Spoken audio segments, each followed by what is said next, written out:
Cuando el Papa o emperador romano dictó las bulas donde se adjudicaron, por mandato divino y sin testigos presenciales, la propiedad del planeta Tierra y de cada uno de nosotros, la Roma papal, en total connivencia con Venecia, mandaba a golpe de temor de Dios en el mundo occidental conocido.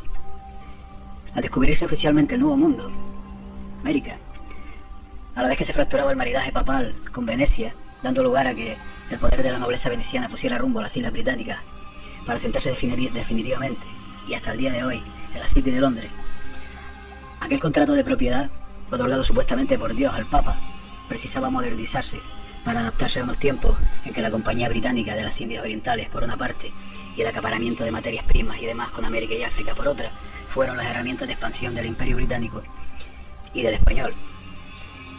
Si bien ya existían en el comercio mediterráneo leyes marítimas para regular el comercio y la navegación, la nueva ley del almirantazgo marítimo incluyó una particularidad que se sostiene hasta el día de hoy, porque no solo regulaba objetos y mercancías, sino también seres humanos.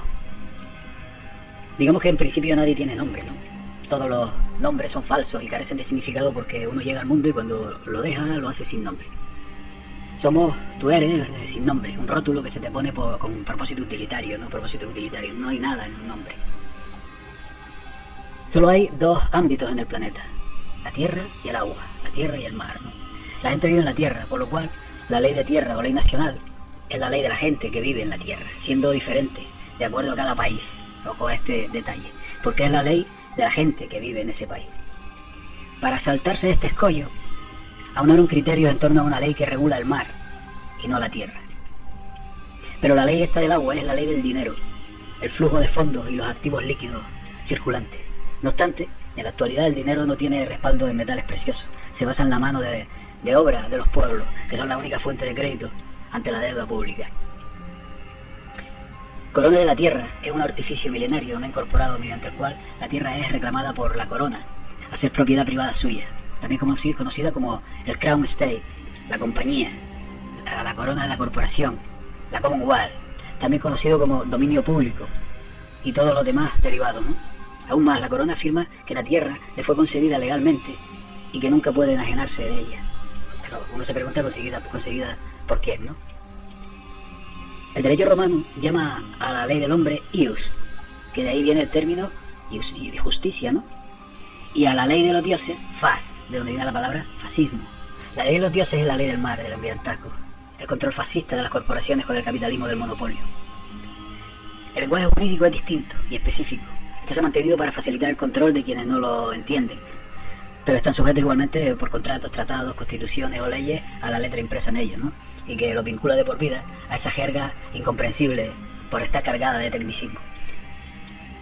Desde que nacemos o rompemos agua, tenemos un certificado de nacimiento, al igual que los barcos que navegan llevando productos y atracan cargados de bienes en un muelle, por lo que todas las embarcaciones, por ley, deben ser hembras, debido a que es ella la que genera el producto. Así es que todo lo que salga de una nave debe tener un certificado de manifiesto. De la misma forma, cuando una persona nace, sale del agua de su madre, obtiene un certificado de nacimiento, escrito con letras mayúsculas, y un cuerpo que es de hecho un bien valor cotizable, mientras su padre y madre son engañados al momento de registrar al nacido vivo, el nuevo artículo de dos corporaciones. Todo lo que éstas produzcan es de quien otorga el certificado de negocio para crear el producto, para el caso, un recurso humano. Las leyes que existen hoy en día tienen su origen en el derecho del mar, que es una rama del derecho internacional que define las obligaciones y los espacios marítimos de los estados, aunque solo se aplica a quien acepta someterse a ella. Ojo a este detalle. Bien, pues esa ley, que fue creada para gobernar corporaciones y navíos, nos ha sido impuesta para gobernar sociedades, que como lo hicieron con una simple distorsión del lenguaje, ha sido suficiente para hacer creer a todo el mundo que esta ley alternativa marítima se aplica para la gente sobre la ley civil, ¿no? Esta ley del mar fue originalmente creada para controlar navíos que atracaban en el extranjero en busca de recursos y productos para importar y exportar, adaptada para los asuntos financieros y mercantiles, pero no los civiles. Esta ley solo se aplica a quien acepte someterse a ella. La definición de ley marítima de comercio la explica como una ley privada internacional que gobierna las relaciones entre las entidades privadas que comercian en los océanos, pero a través de la manipulación sagaz del lenguaje, una forma de ley que fue creada para gobernar corporaciones, negocios y navíos ha sido impuesta para prevalecer como tal sobre las personas naturales. Cuando un producto sale de un barco y es llevado a tierra extranjera, Esa nación toma custodia de dicho producto y lo reconoce como un certificado que constata la fecha de ingreso o nacimiento del producto en la nación respectiva. Un certificado es definido como un documento que establece una declaración de propiedad. Y es entonces la pregunta que surge: ¿por qué los seres humanos necesitan un certificado de nacimiento?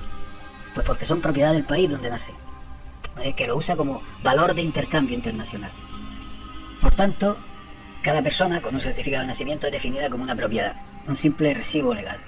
Y todo lo que por ley hace son negocios bajo una licencia específica. Por ejemplo, cuando contrae matrimonio con alguien, es una corporación haciendo negocios con otra corporación y obtienen un certificado de matrimonio o licencia de negocio.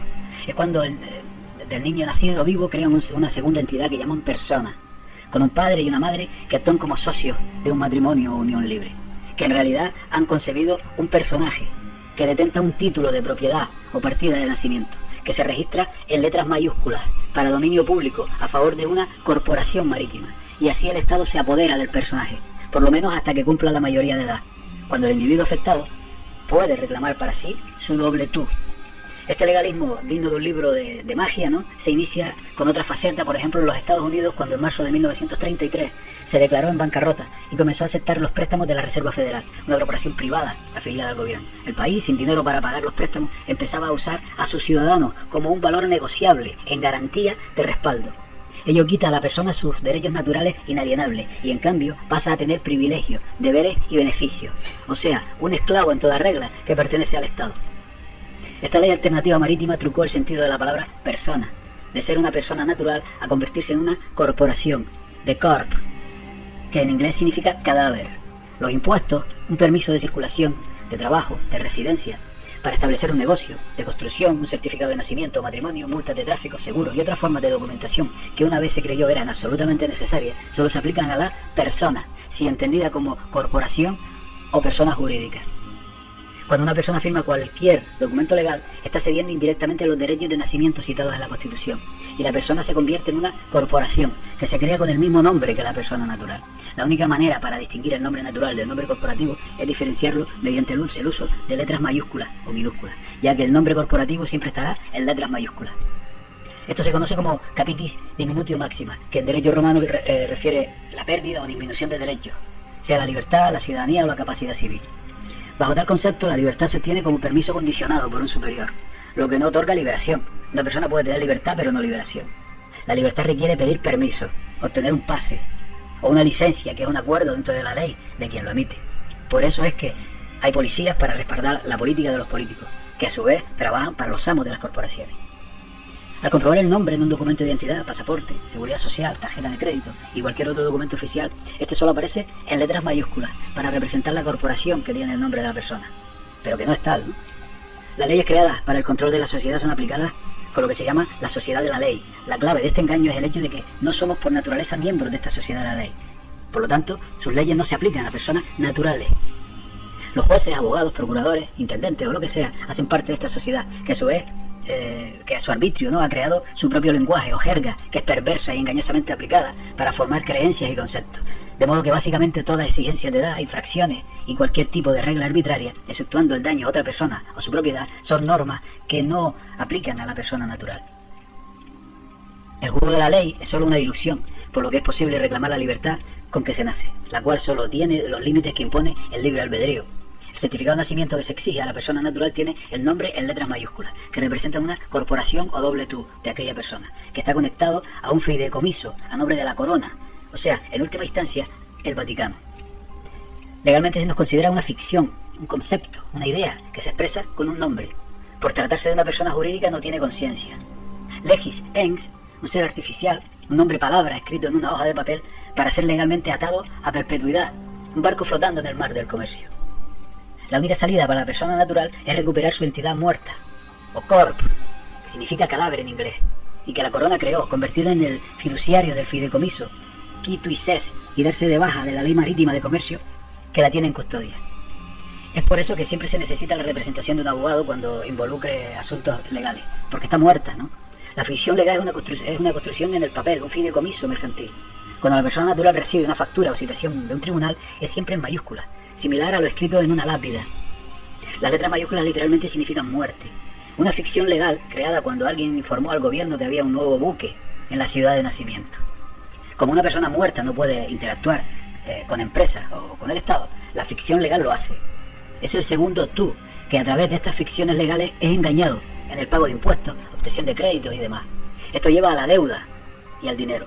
Todos trabajan para ganar dinero y comprar bienes y servicios, los cuales son proporcionados por las grandes corporaciones. Pero de acuerdo a la ley, es solo una ficción legal que interactúa, ya que uno está declarado como muerto, simplemente convertido en siervo monetario que produce bienes y servicios para pagar la deuda del Estado. Ese trabajo está metido en un crédito corriente, que es deuda, y apenas permite al individuo retener una pequeña porción de su trabajo para cubrir necesidades básicas.